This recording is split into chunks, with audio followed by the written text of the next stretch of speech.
Hi there, ये ECO 401 economics की short lecture series का लेसन नंबर 32 है। इसके अंदर आपको मेन पॉइंट्स करवाए जाएंगे और ये स्लाइड भी आपसे शेयर की जाएगी। इसका लिंक भी आपको दिया जाएगा। इसका टाइटल है macro economic equilibrium, the determination of equilibrium income continued. इसके अंदर सबसे पहले है Keynesian aggregate demand and aggregate supply approach to equilibrium with the 45 degree line approach. अब यहाँ पे दो ग्राफ दिखाई दे रहे हैं जो कि काफ़ी मुश्किल आपको लग रहा है, लेकिन इनमें कुछ बात समझने की है। 45 डिग्री लाइन अप्रोच और जो कीन्जियन का एग्रीगेट डिमांड और एग्रीगेट सप्लाई अप्रोचेस के दरमियान एक रिलेशनशिप दिखाया जा रहा है। जब एक्सपेंडिचर शिफ्ट करता है वर्टिकली अपवर्ड, तो वो E1 से E2 हो जाता है, और जब E1 से E2 होगा तो आउटपुट के अंदर भी इजाफा होगा। आउटपुट के अंदर जब इजाफा होता है तो एग्रीगेट डिमांड कर्व AD जो है AD1 जो है वो AD2 में शिफ्ट हो जाता है। लेकिन नोट करने वाली जो अहम बात ये है कि जब E1 से E2 के अंदर शिफ्ट हुआ, सो आउटपुट के अंदर जो इजाफा हुआ है वो बहुत ज़्यादा इजाफा हुआ है। E1 से E2 के दरमियान इतना फ़र्क नहीं आया, वो कम है फ़र्क, लेकिन जो आउटपुट है वो इतना ज़्यादा है कि YE1 और YE2 को अगर आप देखें तो आउटपुट बहुत ज़्यादा है। सो ये जो है मल्टीप्लाइड इफेक्ट है E1 से E2 इंक्रीज़ होने का। सो जैसे कि एग्रीगेट एक्सपेंडिचर इंक्रीज़ होता है, सो एग्रीगेट डिमांड भी इंक्रीज़ होती है और आउटपुट इंक्रीज़ होता है। सो चेंज होने से एक्सपेंडिचर के अंदर जो चेंज आता है वो तो कम है, लेकिन जो चेंज आता है इनकम में वो हाई होता है, क्योंकि मल्टीप्लायर इफेक्ट की वजह से। सो कीन्जियन जो इंट्यूशन है मल्टीप्लायर के बारे में, सो एक इंक्रीज जो होता है एग्रीगेट डिमांड में इंजेक्शन की वजह से सर्कुलर फ्लो में। सो हायर गवर्नमेंट स्पेंडिंग होती है वेजेस के ऊपर, जो कि पे की जाती है गवर्नमेंट एम्प्लॉयज़ को। हाई वेजेस होंगी तो वो ट्रांसलेट होंगी हायर कंजम्पशन एक्सपेंडिचर में। जब वेजेस ज़्यादा होंगी तो ज़्यादा कंजम्पशन एक्सपेंडिचर होगा गुड्स और सर्विस के ऊपर इकोनॉमी में, और उससे हायर मनी इनकम होगी सेलर की गुड्स और सर्विसेज की। और जब फर्म देखेगी कि कंज्यूमर्स ज़्यादा प्रॉस्पेरस हैं, सो वो उनको एक इंसेंटिव मिलेगा प्रोड्यूस करने के लिए, ज़्यादा प्रोड्यूस करने के लिए, और इस तरह से जो डिमांड होगी लेबर की वो ऊपर की तरफ जाएगी। अब यहाँ पे 45 डिग्री लाइन अप्रोच के मुताबिक इन्फ्लेशनरी गैप को दिखाया जा रहा है। सो 45 डिग्री लाइन जो है वो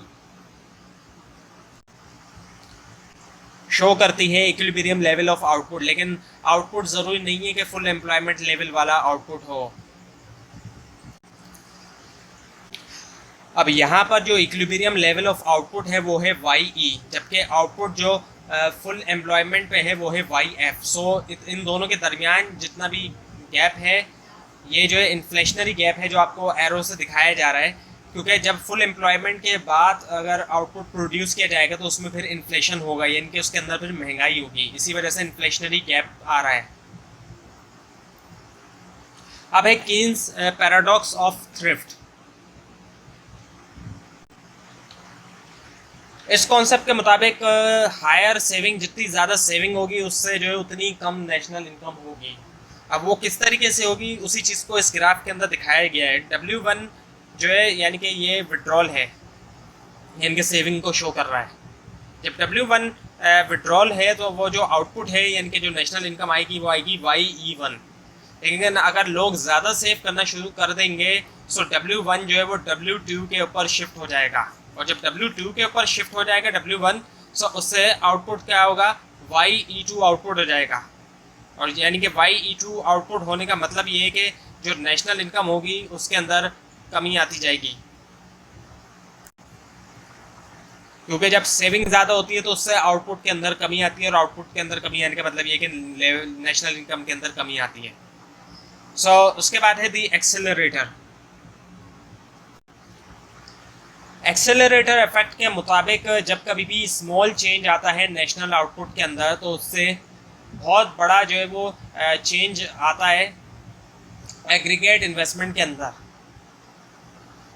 नेशनल आउटपुट में चेंज कम आया, लेकिन उससे ट्रिगर होगा लार्जर चेंज एग्रीगेट इन्वेस्टमेंट के अंदर। यही एक्सेलरेटर का कॉन्सेप्ट है।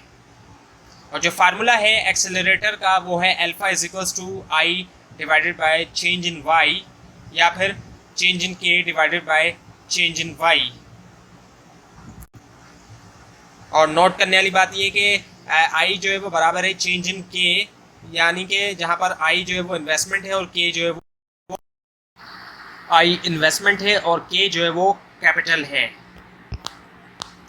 उसके बाद है interaction of accelerator and multiplier, इन दोनों के दरमियान जो है वो इंट्रैक्शन। अगर जो है वो इजाफा होता है गवर्नमेंट एक्सपेंडिचर के अंदर तो उससे क्या होता है कि मल्टीप्लाइड राइज होता है नेशनल इनकम के अंदर। लेकिन ये जो राइज होता है नेशनल इनकम के अंदर वो ऑफसेट करता है एक एक्सेलरेटर इफेक्ट को।